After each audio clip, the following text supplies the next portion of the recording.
Bom, então vamos lá, dando continuidade, né? A gente está falando da matéria de clínica médica.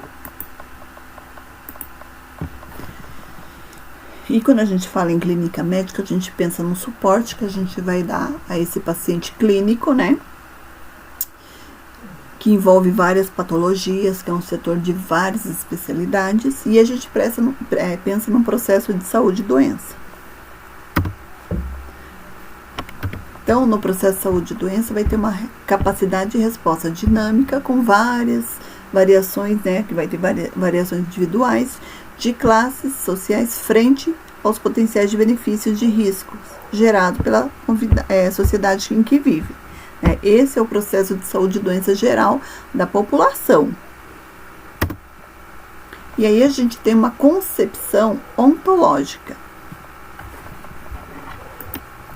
Então, quando a gente fala de concepção ontológica, é referente ao aparecimento da doença a um poder externo, né? Então, com existência independente, capaz de penetrar no organismo, que vai estar o quê? Sadio, rígido, né?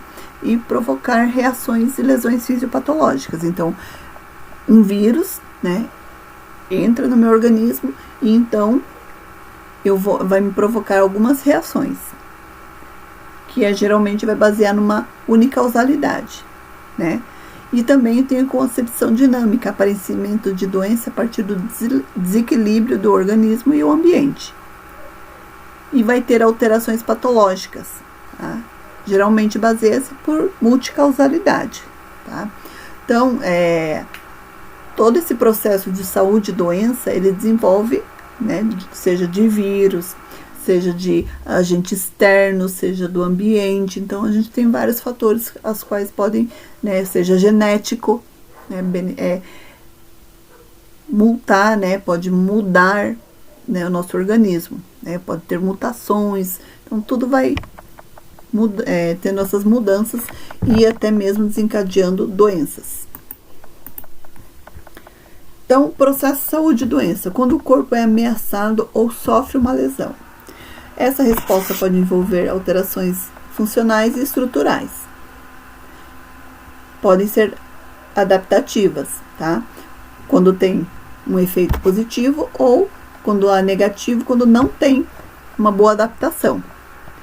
Nós temos mecanismo de defesa, né? Não sei se já tiveram patologia onde fala sobre mecanismo de defesa, que o corpo pode exibir e é onde pode dar, né, essa diferença entre positivo e negativo. Segundo a OMS, que é a Organização Mundial de Saúde, eles concluem que saúde não é apenas a ausência da doença, mas o completo bem-estar físico, mental e espiritual. E aí a gente pensa sobre homeostasia, tá? Então, homeostasia é uma palavra que vocês vão ouvir muito, que é a busca de um equilíbrio entre o meio interno, o organismo, e o agente agressor, a doença. Quando tenho, por exemplo, a transmissão de uma patologia, um vírus que, né, adentra o organismo, né, que pode desencadear, né, por exemplo, um trauma, né, onde houve, né, o desequilíbrio, né, a falta do meu equilíbrio, da minha homeostase, aí sim eu vou ter essa alteração e aí pode desencadear processos patológicos. E aí eu tenho a doença, que é uma perturbação da saúde, ou seja, o distúrbio da homeostasia. Então, a quebra do equilíbrio, né? Então, eu vou ter uma perturbação, certo? Então, eu tenho conceitos de doença, né? Então, quando eu tenho a doença, eu tenho o desequilíbrio da minha homeostase, né? Eu tenho a quebra, né, e a perturbação da minha homeostase, a doença em si. E aí eu posso ter uma doença aguda, crônica ou crônico-degenerativa. Quando ela é aguda, é aquela que tem o curso acelerado, terminando com convalescência ou morte em menos de 3 meses. A maioria das doenças agudas, né, caracteriza em várias fases, caracteriza-se, né? Então, eu posso ter é uma doença aguda e depois eu ter a melhora, ou um óbito, ok? A doença crônica, ela não é resolvida num curto tempo e que não se opõe a risco de vida uma pessoa num prazo curto. Logo, não são emergências médicas. Então, geralmente são doenças que às vezes necessitam de um tratamento, tá? Um pouco longo ou um tratamento mais severo. E aí eu tenho a crônico-degenerativa, que ela vai predominar na idade adulta e sua incidência, prevalência e mortalidade se elevam à medida que aumenta a vida média da população. Então, também à medida que eu envelheço, eu desenvolvo essas doenças crônico-degenerativas.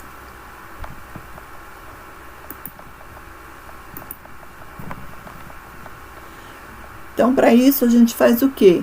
Nós, da área da enfermagem, vamos fazer uma abordagem holística, né, no cuidado do nosso paciente. Então, quando as pessoas vivenciam ameaças à saúde, né, elas normalmente procuram ajudas de algum profissional. Tá? Aqui eu digitei errado, desculpe, é elas. Ok? Então, procuram a ajuda de algum profissional. E a família vai se tornar um elo importante nesse processo. Então, ao mesmo tempo que os profissionais estão cada vez mais reconhecendo a interconexão, né, entre mente, corpo e espírito na sustentação do bem-estar e superação. Então, eu preciso também, às vezes, entender o meu paciente, o meu cliente e também a família dele. Então, eu crio um elo, né, entre o paciente e a família. Então, hoje em dia, um paciente ele não pode ficar sem, por exemplo, um contato de um familiar. Então, hoje busca-se muito isso. Tem hospital mesmo que não interna sem um familiar presente, né? Então, tem muitas condutas. E referente à saúde, o bem-estar e o maior envolvimento das pessoas, né? Então eu vou ter um maior envolvimento disso. E com isso eu vou tentar passar para o meu paciente o meu melhor cuidado. Certo? E é onde a gente também acaba se envolvendo mais. Quem aqui, né, provavelmente, quem não foi para estágio ainda vai se envolver com pacientes. Não adianta dizer que eu nunca vou me envolver com paciente. Sempre vai desenvolver, sempre vai, como diz, derrubar uma lágrima escondida. Por quê? Porque a gente tanto se doa para o paciente que a gente às vezes se machuca com isso, né? Então, a nossa abordagem holística no cuidado do paciente é humano. Né? Eu tenho que prestar um cuidado humanizado, e é onde eu também, né, demonstro, né, minha sensibilidade. Eu tenho também, como que eu vou dizer, lapsos, né, sobre eu ter sentimentos e acabar, né, demonstrando isso, né, embora muitos falem, você tem que ser, não pode demonstrar sentimento, você acaba, né, como eu muitas vezes fiz, nem que seja escondido. Por quê?